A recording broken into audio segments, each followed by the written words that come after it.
Hello aspirants, welcome to Ekam IAS academy.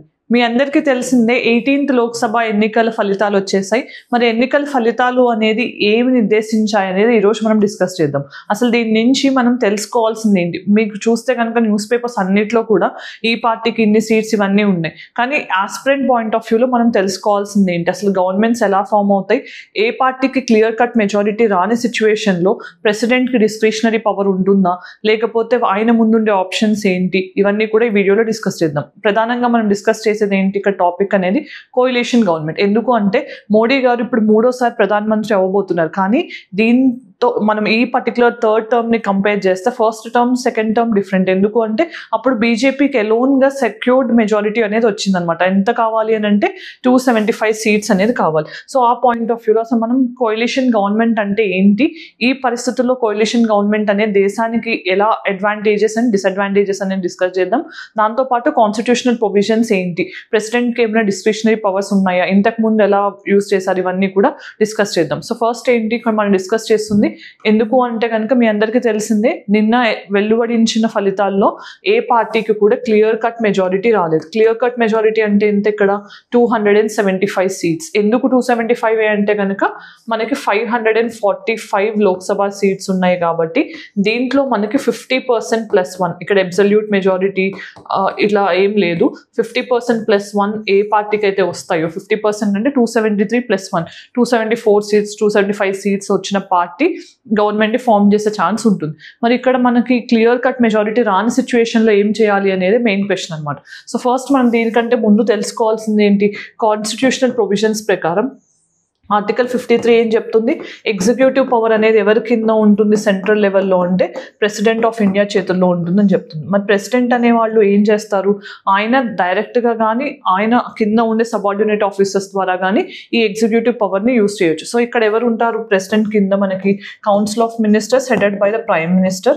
వీళ్ళు aid and advice చేస్తేనే president అనే వాళ్ళు ఎగ్జిక్యూటివ్ అడ్మినిస్ట్రేషన్ అనేది కంటిన్యూ చేస్తారు. సో ఇక్కడ మనం తెలుసుకోవాల్సింది ఏంటి, మరి కౌన్సిల్ ఆఫ్ మినిస్టర్స్ని ప్రెసిడెంట్ వాళ్ళ చాయిస్ని తగ్గట్టు ఎంపిక చేసుకోవచ్చా అంటే కాదు. ఖచ్చితంగా ప్రెసిడెంట్ ఏ పార్టీకి అయితే క్లియర్ కట్ మెజారిటీ ఉంటుందో, అంటే మెజారిటీ ఎంత ఉండాలి, ఇక్కడ 275 సీట్స్ ఉంటుందో, లేకపోతే ఒకవేళ మెజారిటీ లేని సిచ్యువేషన్లో ఆయన ఏం చేయాలి అని అంటే కనుక మల్టిపుల్ పార్టీస్ కలిపి ఒక కోalition గవర్నమెంట్గా ఫామ్ అయితే ఎవరైనా మేము ముందుకు వచ్చి మేము ప్రభుత్వాన్ని ఫామ్ చేయాలనుకుంటున్నాము, మాకు ఛాన్స్ ఇవ్వండి అని అంటే ప్రెసిడెంట్ ఆఫ్ ఇండియా ఫస్ట్ వాళ్ళకి ఛాన్స్ ఇవ్వాలి. ఛాన్స్ ఇచ్చే ముందే వాళ్ళకి సీట్స్ ఉన్నాయా లేదా అనేది ప్రూవ్ చేయడం కష్టం. ఎప్పుడు ఏం చేయాలి అంటే కనుక ఫస్ట్ ఆయన ప్రెసిడెంట్ ఆఫ్ ఇండియా ఆ కోalition గవర్నమెంట్ని ఫామ్ చేయమని పిలుస్తారు. సో ఫస్ట్ ఎవరైతే ప్రైమ్ మినిస్టర్గా ఎన్నుకోబడతారో ఆ పర్టికులర్ కోalition లీడర్గా ఆయన ప్రమాణ స్వీకారం చేసిన తర్వాత లోక్సభ కన్వీన్ అయిన తర్వాత, మరి మీకు తెలిసిందే కదా ఇప్పుడు ఫ్రెష్గా లోక్సభ కన్వీన్ అవుతుంది. మరి ఫ్రెష్ లోక్సభ కన్వీన్ అయ్యాక ఏం జరగాలి? ఫస్ట్ మళ్ళీ ప్రెసిడెంట్ ప్రోటెమ్ స్పీకర్ని అపాయింట్ చేస్తారు. ప్రోటెమ్ స్పీకర్ ఏం చేయాలి? ఆ రోజు ఫస్ట్ డే లోక్సభకి కొత్తగా ఎన్నికైన వాళ్ళందరికీ, ఇంతకు ముందు ఎన్నికైన వాళ్ళైనా కూడా కొత్త వాళ్ళైనా కూడా వాళ్ళందరికీ అడ్మినిస్ట్రింగ్ ఆఫ్ ద ఓత్ అనేది జరగాలి. ఆ అడ్మినిస్ట్రింగ్ ఓత్ జరిగిన తర్వాత ఏమవుతుంది?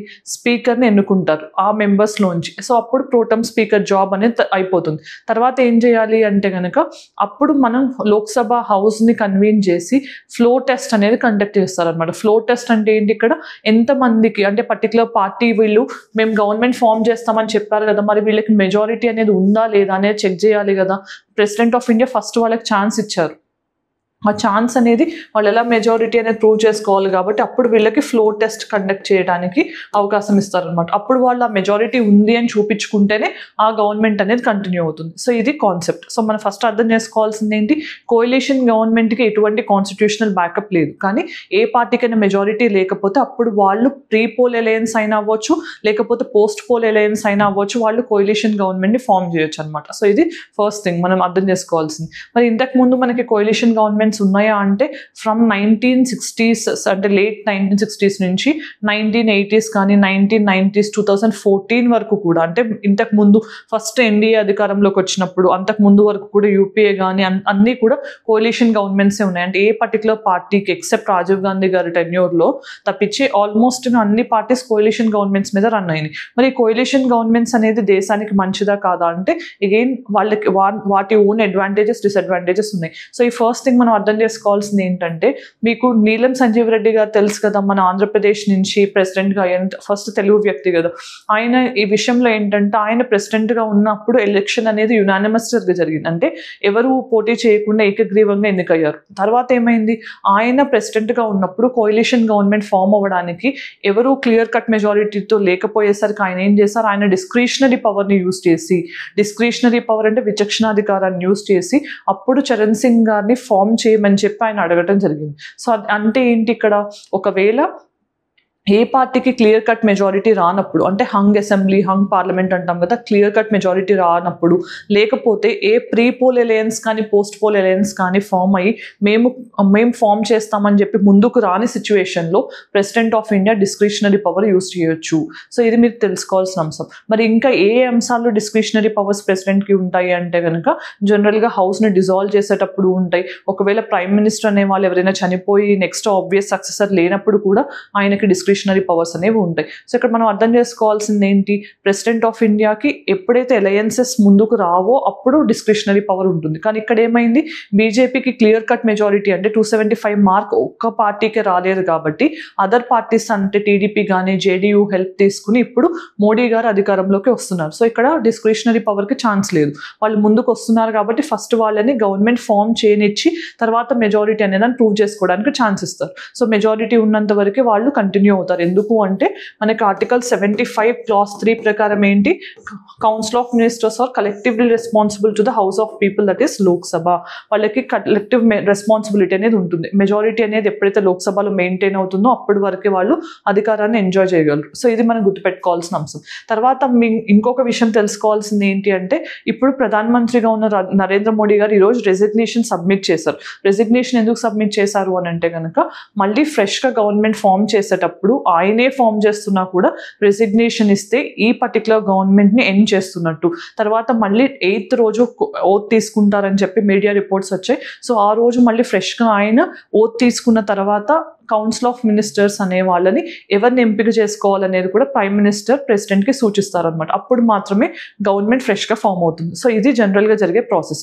మరి కోalition గవర్నమెంట్స్ అనేవి దేశానికి మంచిదా కాదా అనేది ఇప్పుడు అర్థం చేసుకోవాల్సిన విషయం ఏంటంటే, మీరు ప్రోస్ అండ్ కాన్స్ విషయానికి వస్తే, ప్రోస్ ఏంటి, జనరల్గా కోalition గవర్నమెంట్స్ ఫామ్ అవ్వడం వల్ల ఏంటి, వాళ్ళు ఫెడరల్ క్యారెక్టరిస్టిక్ అనేది మెయింటైన్ చేస్తారు. ఫెడరల్ క్యారెక్టరిస్టిక్ అంటే ఏంటి, మల్టిపుల్ స్టేట్స్ని కన్సిడరేషన్లోకి తీసుకుంటారు. అంటే ఫర్ ఎగ్జాంపుల్ ఇంతకుముందు బీజేపీకి ఎలోన్గా మెజారిటీ వచ్చినప్పుడు వాళ్ళ పొలిటికల్ పార్టీ ఇంట్రెస్ట్ మాత్రమే ఎక్కువ ఇంపార్టెంట్గా ఉండొచ్చు. కానీ ఇప్పుడు ఏంటి, అదర్ పార్టీ హెల్ప్ తీసుకున్నప్పుడు ఆ పర్టికులర్ రీజనల్ పార్టీస్ హెల్ప్తో ఫామ్ అవుతుంది కాబట్టి ఆ రీజనల్ ఇంట్రెస్ట్ని కూడా వాళ్ళు ఫోకస్ చేసే ఛాన్స్ ఎక్కువ ఉంటుంది. అంటే ఫెడరల్ స్పిరిట్ అనేది ఎక్కువ అయ్యే ఛాన్స్ ఉంటుంది. సో ఇది one of the advantage of కోalition government. తర్వాత ఇంకొకటి ఏంటి, ఇక్కడ డైవర్స్ రిప్రజెంటేషన్కి ఛాన్స్ ఎక్కువ ఉంటుంది. అంటే మల్టిపుల్ పార్టీస్ నుంచి రిప్రజెంటేషన్ కూడా అడ్వాంటేజ్ అనమాట.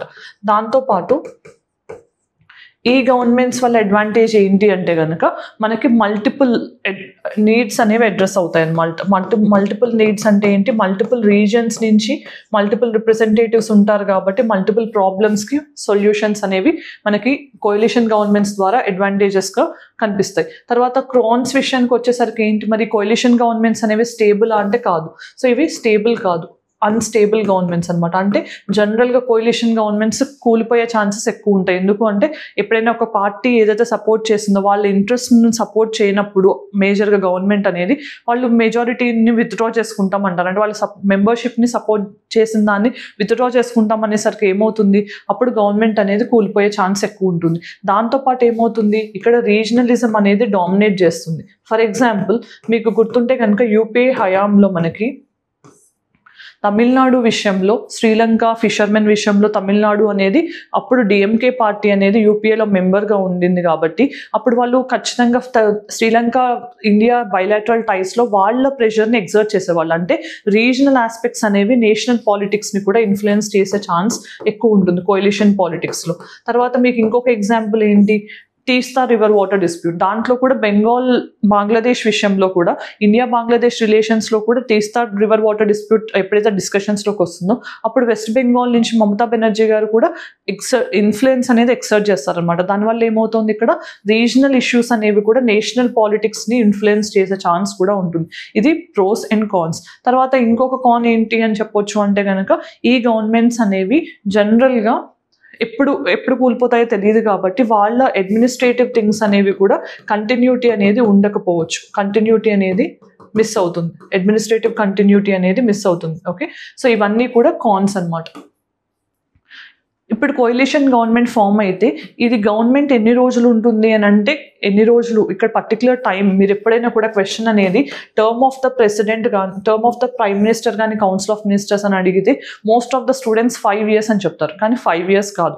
ఏంటి term of the council of ministers and the prime minister అంటే during the pleasure of president. ఎప్పుడైతే కనుక వాళ్ళు మెజారిటీని కోల్పోతారో అప్పుడు ప్రెసిడెంట్ వాళ్ళని రిజైన్ చేయమని అడగవచ్చు, లేకపోతే హౌస్ మొత్తాన్ని డిజాల్వ్ చేయొచ్చు. సో ఇక్కడ ఎప్పుడు కూడా వాళ్ళు during the pleasure of president మాత్రమే వాళ్ళ టర్మ్ని ఎంజాయ్ చేస్తారు, collectively responsible to the Lok Sabha కాబట్టి. ఎప్పుడైతే మెజారిటీ కోల్పోతారో అప్పుడు ఆ పర్టికులర్ కౌన్సిల్ ఆఫ్ మినిస్టర్స్ అనే వాళ్ళు రిజైన్ చేయాల్సి ఉంటుంది.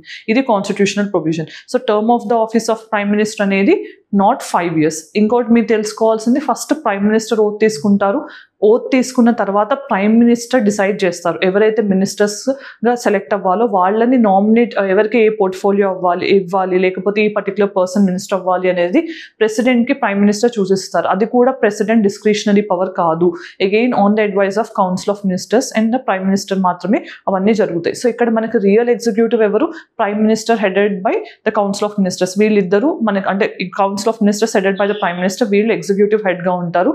కానీ యాక్చువల్ నేమ్ ఎవరి మీద జరుగుతుంది అడ్మినిస్ట్రేషన్ అంటే కనుక ప్రెసిడెంట్ ఆఫ్ ఇండియా నేమ్లో జరుగుతుంది. సో ఇది మనం ఇంకొకటి తెలుసుకోవాల్సిన అంశం. మరి రియల్ హెడ్ ఎవరు, హెడ్ ఆఫ్ ద స్టేట్ ఎవరు అంటే president of India, head of the government ఎవరు అంటే prime minister of India. So ఈ బేసిక్ డిఫరెన్సెస్ అనేది మనం తెలుసుకోవాలి. ఇక్కడ ఏ పార్టీకైనా కానీ క్లియర్ కట్ మెజారిటీ లేనప్పుడు కోalition గవర్నమెంట్ ఫామ్ అయ్యే ఛాన్స్ ఎక్కువ ఉంటుంది అనమాట. దాని తర్వాత మనం తెలుసుకోవాల్సింది ఏంటి, ఇన్ కేస్ ఒకవేళ గవర్నమెంట్ పడిపోతే, ఒకవేళ కోalition గవర్నమెంట్ పడిపోతే అప్పుడు ఫ్యూచర్ కోర్స్ ఆఫ్ యాక్షన్ ఏంటి అంటే ప్రెసిడెంట్ అనేవాళ్ళు ఫస్ట్ ఈ గవర్నమెంట్కి కాన్ఫిడెన్స్ లేదు అనే అపోజిషన్ పార్టీ చెప్తోంది అనుకుందాం ఫర్ ఎగ్జాంపుల్, అప్పుడు ప్రెసిడెంట్ డైరెక్ట్గా ఈ పార్టీని రద్దు అంటే పర్టికులర్ ప్రైమ్ మినిస్టర్ని కౌన్సిల్ ఆఫ్ మినిస్టర్స్ని స్టెప్ అవుట్ చేయమని అడగకూడదు. వాళ్ళని ఏం చేయాలి అంటే ఫ్లోర్ టెస్ట్ కండక్ట్ చేసి వాళ్ళకి మెజారిటీ ఉందా లేదా అనేది క్లియర్గా తెలుసుకోవాల్సి ఉంటుంది. అది చేసిన తర్వాతనే వాళ్ళు అప్పుడు డిసైడ్ చేసుకుని హౌస్ని డిజాల్వ్ చేయాలా లేకపోతే అదర్ పార్టీ ఎవరైనా ఇంట్రెస్టెడ్గా ఉన్నారా ఫామ్ చేయడానికి అనేది ఎక్స్ప్లోర్ చేయాల్సి ఉంటుంది. Without conducting a floor test వాళ్ళు ఒకవేళ ప్రెసిడెంట్ కనుక prime minister and council of మినిస్టర్స్ని తప్పించమని ట్రై చేస్తే కనుక అది కాన్స్టిట్యూషనల్ వైలేషన్ అవుతుంది. సుప్రీంకోర్టు అలాంటి వాటిలో ఇంటర్వ్యూన్ అయ్యి మళ్ళీ అలాంటి గవర్నమెంట్స్ రీఇన్స్టేట్ చేయడం కూడా జరుగుతుంది అనమాట.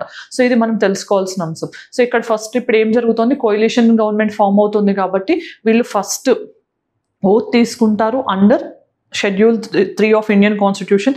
ఆ తర్వాత వాళ్ళు ఏం చేస్తారు, ఫ్లోర్ టెస్ట్ కండక్ట్ చేసి మాకు మెజారిటీ ఉంది అని చెప్పి హౌస్లో చూపించాలి. అది చూపించిన తర్వాతే వాళ్ళు కంటిన్యూ అయ్యే ఛాన్స్ ఉంటుంది. సో ఈ టైం పీరియడ్ అనేది వాళ్ళు ఎప్పుడు వరకు చూపించాలి అనేది ప్రెసిడెంట్ మెన్షన్ చేస్తారు. ఇదన్నీ మనం కాన్స్టిట్యూషనల్ ప్రొవిజన్స్ తెలుసుకోవాల్సినవి. సో ఈ వీడియోలో మనం కోalition గవర్నమెంట్ ఏంటి, దానివల్ల కలిగిన అడ్వాంటేజెస్ ఏంటి, డిసడ్వాంటేజెస్ ఏంటి అనేది డిస్కస్ చేయడం జరిగింది. Thank you. ఈరోజు మనం prelims question and mains question చూద్దాం. Which of the following is not a function of the president of India. So ఇక్కడ appointment of the prime minister ఆయన ఫంక్షనా కాదా, హెడ్ ఆఫ్ ద స్టేట్గా ఆయనకి ఏమైనా ఫంక్షన్ ఉందా లేదా, or supreme commander of armed ఫోర్సెసా కాదా, and head of the council of మినిస్టర్సా కాదా. సో ఆప్షన్స్లో ఏది ఆయన ఫంక్షన్ కాదు అనేది ఆన్సర్ కామెంట్ సెక్షన్లో చెప్పండి. Then mains question, critically evaluate the constitutional provisions and conventions that regulate the coalition governments in India. How these provisions ensure the smooth functioning of the coalition government. So ఇక్కడ అసలు వాళ్ళ constitutional provisions ఏంటి అంటే కోalition గవర్నమెంట్స్కి ఏమైనా ఫేవరబుల్గా ఉన్నాయా లేదా, లేదంటే అసలు ఎలాంటి ప్రొవిజన్స్ వల్ల స్మూత్ ఫంక్షనింగ్ అనేది ఉంటుంది. ఎందుకంటే కోalition గవర్నమెంట్స్ అన్నాకనే డిఫరెంట్ పార్టీస్ ఇంట్రెస్ట్ ఇవన్నీ డామినేట్ చేస్తాయి కాబట్టి మల్టీ పార్టీ సిస్టమ్ అనేది డెఫినెట్గా స్టెబిలిటీని ఇంపాక్ట్ చేస్తుంది. సో అలాంటి ప్రొవిజన్స్ లేకుండా స్మూత్ ఫంక్షనింగ్ ఉండే విధంగా ఎలాంటి మెజర్స్ అనేది సజెస్ట్ చేయాలి మెయిన్స్ క్వశ్చన్లో. వీడియో ఎండింగ్కి వచ్చేసాం కాబట్టి ఈ వీడియోలో మనం కోalition గవర్నమెంట్స్ ఏంటి, దానివల్ల కలిగే అడ్వాంటేజెస్ డిసడ్వాంటేజెస్ ఏంటి, అలాంగ్ విత్ కాన్స్టిట్యూషనల్ ప్రొవిజన్స్ అనేది డిస్కస్ చేయడం జరిగింది. Thank you for watching. All the very best.